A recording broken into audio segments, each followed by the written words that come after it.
What's up, everybody? My name's Anbraxas. Welcome to my first impressions video of WarZ.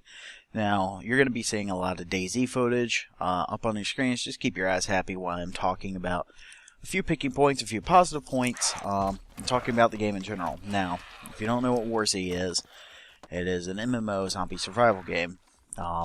It's very much based off of the DayZ mod. And there's a lot of controversy surrounding these two things, and we'll be talking about that through the course of the video. I'm going to just go ahead and say now, I'm a DayZ fan. I'm trying out WarZ because I need something else to play other than World of Warcraft.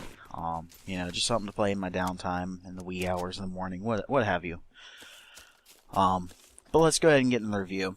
I think I'm going to talk about a few key points, but I want to start out on a positive note, talking about WarZ because it is a new game. And, you know, a lot of people are going to check out this video and want to know a little bit about it. So, there are some positives to WarZ. They seem to be moving in the right direction.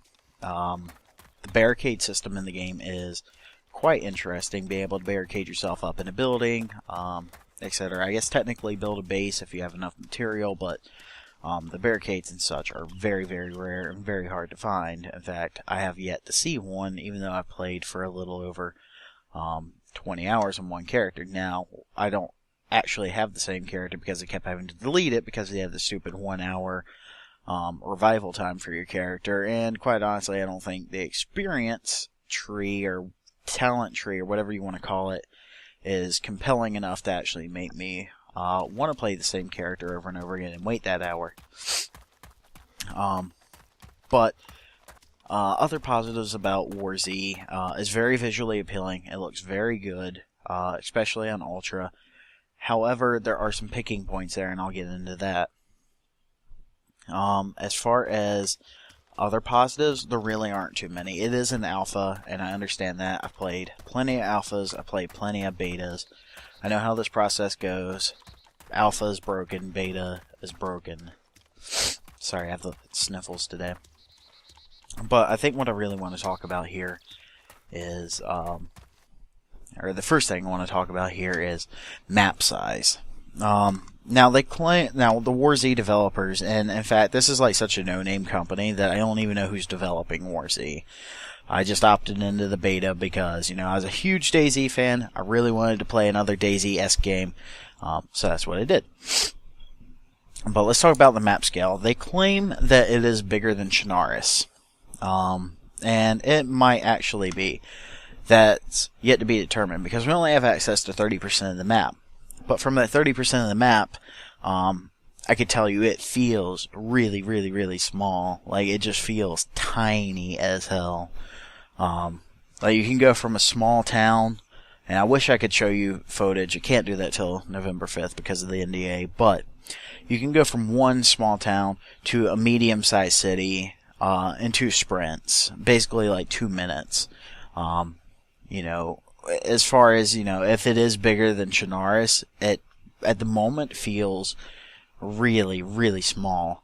And that's something that I feel like DayZ beat them out on, unfortunately, is, you know, just Chernarus, if you played DayZ, you know that Chernarus was huge. Just to go from Electro to Chernogorsk, was quite a little bit of a jaunt, at least a 20-minute run, if you're trying to meet up with someone. In fact, it could take you up to almost an hour to find someone if you're trying to meet up on the coast and you were new to the game. I feel like WarZ is probably going to miss the boat on that one, because you can get from the top to the bottom of the map in about 5 to 6 minutes if you could sprint non-stop. Now, that's something else I want to talk about, but we'll wait just a little bit for that. As far as the map size is concerned, while I was really excited for the barricades and how you could, like, maybe make a base in a building, etc., etc., when I started really looking at the map size compared to DayZ, how in DayZ you could go off in the wilderness and set up a base, I don't feel like there is really any wilderness for you to be doing that in WarZ at the moment. The map just feels way too small for that. So that's definitely some negative points on the map size. As far as the visuals are concerned, I feel like, how should I put this? I guess this is more a commentary on game developers in general. We don't care about your art style. When it comes to like a zombie survival, like Survive the Apocalypse thing, photorealism is always the way to go. I understand there are certain art styles for this, that, and the other, but legitimately, photorealism is the best course of action if you're going to do a survival MMO. And I think that's one of the things that really hit off with DayZ was, windows appropriate size, doors appropriate size, buildings looked appropriate, fucking banisters had rails, gritty handrails, stuff like that. I felt like really added to the game. And while WarZ has that, it just has, how do I explain it? That polished Xbox 360 real environment feel to it. In fact, the game actually plays a lot like it's going to be a port for the Xbox 360 or PS3. When you press E to pick up items, etc., it feels like a port, but that's neither here nor there. Now, what I want to talk about is weaponry. And this kind of brings out some condemning facts, because there was a lot of drama surrounding WarZ and DayZ, that WarZ was trying to copy DayZ because it was just this no-name company from the middle of nowhere. And unfortunately, them allowing everyone into alpha when they did really sealed the deal on that one. And I can say without a doubt this is a DayZ copy money grab, a shameless money grab at that. But the reason I'm saying that is because when you actually start playing WarZ, you realize it's warring with zombies. There's no civilian weaponry. Like, there's hammers, there's bats, flashlights. Once you get beyond that point, there's like police quality pistols, military grade weapons. You walk into the convenience store where you'd find some food, maybe some chips, some water and stuff like that, and boom, there's a Saiga 12 gauge or an AKM or an M16 sitting in the back of a tractor trailer. Tractor trailer. That sounds interesting. There's plenty of time for them to fix that. The game isn't out yet. In fact, it's not even in beta. But that paints a very damning picture for their company when they tried their best to stress that they did not copy DayZ, and it is so freaking obvious that they did. As far as the weapons and the way they function, all weapons have very limited ammunition, and ammunition is almost impossible to find.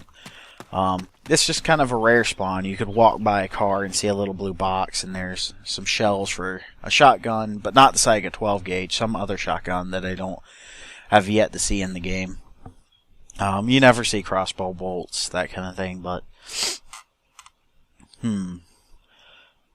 they shoot like Call of Duty style weaponry. It's not as fine-tuned as the Arma 2 engine, where you could actually dial in your sights and stuff like that. It feels like warring, but Call of Duty style shooting for the weapons. The melee system feels very clunky. In fact, in my honest opinion, it feels like kind of what they did in DayZ, and this was a negative for DayZ too, with the hatchet, was they went ahead, took melee weapons, and just turned some sort of gun into that melee weapon, and in order to get a headshot, you basically have to line up your non-existent crosshairs with their head and fire away with your mace or bat or whatever the hell you have. So, the weapon system, while could be really fun when you start getting attachments and stuff like that, just feels kind of crappy because, in all honesty, a zombie apocalypse, I really feel like the last thing you're going to be finding is MP5s and AK-47s and M16s and stuff like that just laying around in grocery stores. So they definitely need to work on that. Again, it is an alpha. There's plenty of time for them to work on that. Let's see. Let's talk about... What else do I want to talk about? Let's talk about the zombies. So the zombies are kind of overpowered, and this is a numbers thing, and I'm sure it could be adjusted, but you really feel like once you get zombies on you, like, there's really no way to get away from them, and that's because of the sprint system. You have a very limited amount of sprint, and funnily enough, they actually attached your sprint to your water supply. So if you sprint too much, you dehydrate incredibly fast. And I'm talking about being completely dehydrated in the span of about 6 minutes, going from full hydration to completely dehydrated. Which would never actually happen in real life. You can't dehydrate yourself in 6 minutes. I'm pretty sure that's almost impossible. But since they tied that in with the sprint, you feel very limited to sprinting from building to building, trying to find water and avoid zombies. And if I have any suggestions for anybody, it's save every fucking liquid that you find, because you're going to be consuming it more than you realize. And that was a major negative for this game. You shouldn't, food is no big deal whatsoever. Food you can find everywhere. A bag of food will last you well over 24 hours of playtime. I think in my 20-hour play of the game, I probably consumed like 70 or 80 bottles of water, and I'm sure that can be adjusted. But what I want to talk about next is the sprint system. I think one of the better things that DayZ did, because of the size of their map, was make the sprint infinite. That way you could get away from zombies and stuff.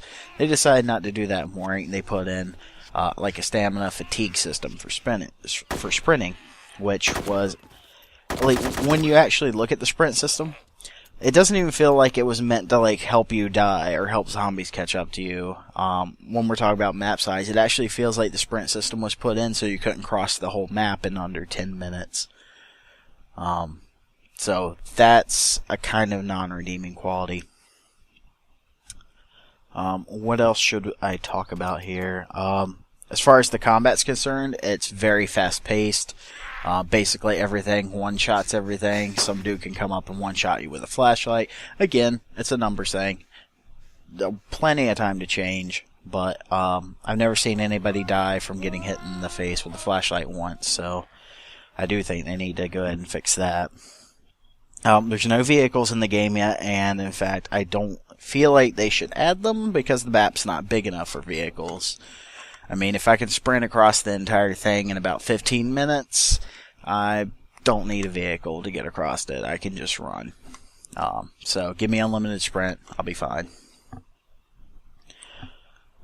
That's about all I have for you. I'll be uploading my legitimate first impressions on November 5th when the NDA releases. I went ahead and recorded that the very first time I logged in and started playing. Not the best content, but you'll get a very good sense of my first impressions. Now, one thing I want to leave you with before I end this video is, if you haven't bought into the beta and you didn't buy into the alpha, don't bother. Just hold out, because it's going to be free to play. At the moment, it's so buggy, it's not worth playing. It's going to put a sour taste in your mouth if you're not used to playing alphas and betas. I highly encourage you not to buy into it.